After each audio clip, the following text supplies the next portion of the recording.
यांनी इम्तियाज जलील यांना त्यांच्याच भाषेमध्ये उत्तर दिले। तुमच्या 7 पिढ्या आल्या तरी महाराष्ट्र हिरवा करू शकत नाहीत असा इशारा नवनीत राणा यांनी दिलाय।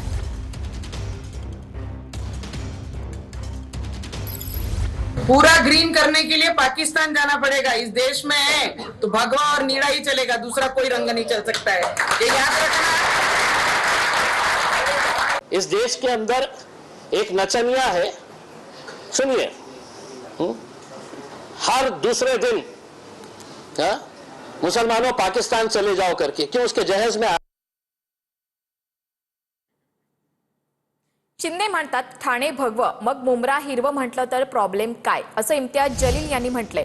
भाजप शिंदेंना केव्हा उचलून फेकेल हे कळणार सुद्धा नाही असं देखील जलील यांनी म्हटलेलं आहे। इम्तियाज जलील यांनी उपमुख्यमंत्री एकनाथ शिंदे यांच्यावर टीका केली।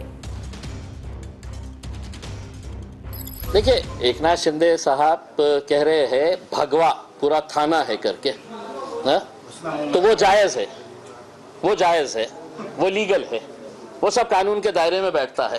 और अगर मैं ये कह रहा हूं कि मुमरा हरा है, मुमरा हरा भरा है, तो उसमें है तो पूरा कानून का उल्लंघन हो गया है और देश के अंदर कोई गंभीर मुद्दा बचा नहीं है। उनका भी साथ चाहिए, थाने के उन्होंने यहाँ के सर्वे सर्वा है उसमें, लेकिन उनको एक बात बता देना चाहता हूँ, भाजपा कब आपको उठाकर फेंकने वाली है, अब इंतजार करिए कितने दिन आप बचे हुए हैं करके। ऐसा दूध में से मक्खी निकालते हैं नहीं क्या?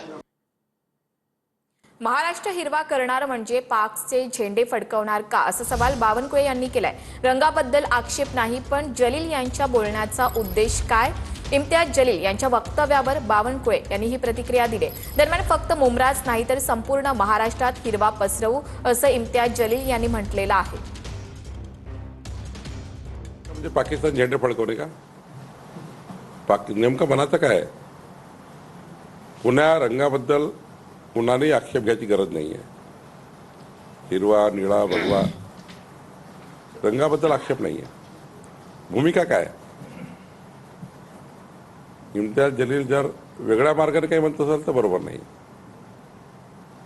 झेंड्याबद्दल काही कोणाच्या कलरबद्दल आक्षेप राहू शकत नाही, पण तुम्ही त्यातून काही सामाजिक विद्रोह तयार करणे, धार्मिक विद्रोह तयार करणे, अजून कुठल्या उद्दिष्टाने बोलले असाल तर महाराष्ट्र सहन करणार नाही।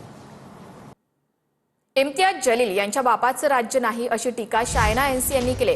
तुम्हाला भगवा विचार मानावा लागेल असंही शिंदेच्या शिवसेनेच्या नेत्या शायना एनसी यांनी म्हटलेलं आहे। सर्वप्रथम इम्तियाज जलील, तुम्ही कोणाला जलील करायला आले? मुंब्रामध्ये तुम्ही भगवी शॉल स्वीकार केलं, परंतु तुम्हाला भगवी विचारधारा स्वीकार करायलाच पाहिजे। नक्कीच ताई, पण ते पुढे जाऊन असं म्हणतात की मुंब्रा सोडा, आम्ही येत्या काळामध्ये संपूर्ण महाराष्ट्रामध्ये हिरवा रंग पसरवू। कसं पाहता या स्टेटमेंटकडे?